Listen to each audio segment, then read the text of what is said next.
વર્ષ 2024 ધોરણ 10 પ્રથમ પરીક્ષા માટે પરીક્ષાલક્ષી અસાઇનમેન્ટ આદર્શ પ્રશ્નપત્રો સહિત. વિદ્યાર્થી મિત્રો, આજે આપણે ધોરણ 10માં જે પ્રથમ પરીક્ષા આવે છે તેના પ્રશ્નો, પ્રથમ જે પરીક્ષા આવે છે તેમાં ગણિત અને વિજ્ઞાનમાં કેવા પ્રશ્નો પૂછાય છે, પ્રથમ પરીક્ષામાં કયા કયા પ્રકરણો આવે છે તથા પ્રશ્નપત્રનું સ્વરૂપ કેવું હોય છે તેના વિશે સંપૂર્ણ માહિતી મેળવીશું. તથા વિભાગ A, B, C, Dમાં કેવા પ્રશ્નો પૂછાય છે તેના વિશે સરળ સમજૂતી આપીશું. એટલે વિદ્યાર્થી મિત્રોને ખ્યાલ આવશે કે પ્રથમ પરીક્ષામાં પ્રશ્નપત્રનું સ્વરૂપ કેવું હોય છે. વિદ્યાર્થી મિત્રો, જો તમે અમારી ચેનલમાં નવા હો તો ચેનલને સબસ્ક્રાઈબ કરવા વિનંતી, જેથી તમને જે નવી નવી અપડેટ આવે છે તે અપડેટ મળતી રહે. ધોરણ 10 વિજ્ઞાન પ્રશ્નપત્રનું પરિરૂપ. અહીં અભ્યાસક્રમ એટલે કે પ્રથમ જે પરીક્ષા આવે છે ધોરણ 10માં તેમાં કયા કયા પ્રકરણ આવે છે તે પ્રકરણ જોઈશું. તો પ્રકરણ 1, 2, 3, 5, 6, 9, 10 અને 13 આ જે પ્રકરણ આપેલા છે તે પ્રકરણ પ્રથમ પરીક્ષામાં તેના પ્રશ્નો પૂછાતા હોય છે. પ્રશ્નપત્રનું પરિરૂપ. તો અહીં જે પ્રથમ પરીક્ષામાં ધોરણ 10માં પ્રથમ પરીક્ષામાં જે પ્રશ્નપત્ર આવે છે તે 4 વિભાગમાં આવે છે. તેમાં વિભાગ એમાં કુલ 24 ગુણના પ્રશ્નો પૂછાય છે. તે કયા કયા પ્રશ્નો પૂછાય છે તે જોઈશું. તો પ્રશ્ન નંબર 1 થી 24 પ્રશ્નો પૂછાય છે અને પ્રત્યેકનો 1 ગુણ આપવામાં આવે છે.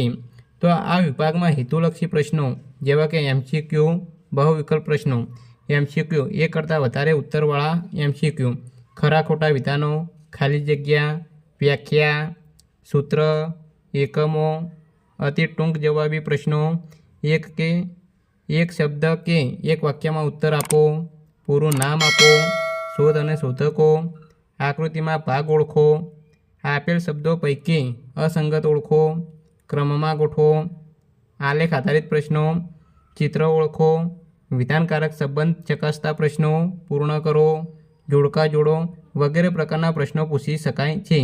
તો વિદ્યાર્થી મિત્રો, વિભાગ એમાં આ પ્રકારના પ્રશ્નો કુલ 24 પ્રશ્નો પૂછાય છે. વિભાગ બીમાં કુલ 18 ગુણના પ્રશ્નો પૂછાય છે.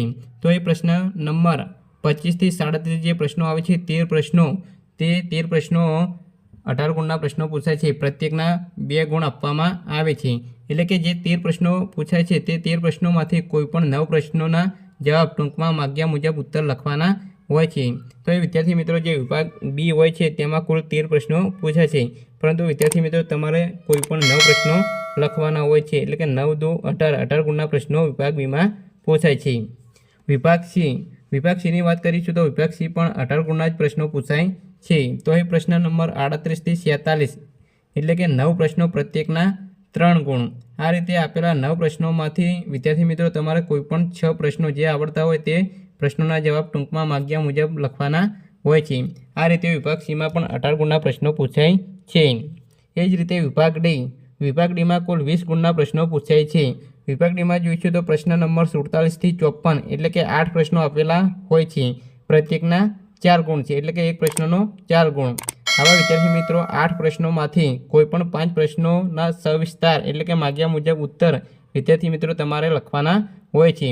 કુલ ગુણ 80 હોય છે. 80 માર્ક્સનું પ્રશ્નપત્ર પૂછાય છે.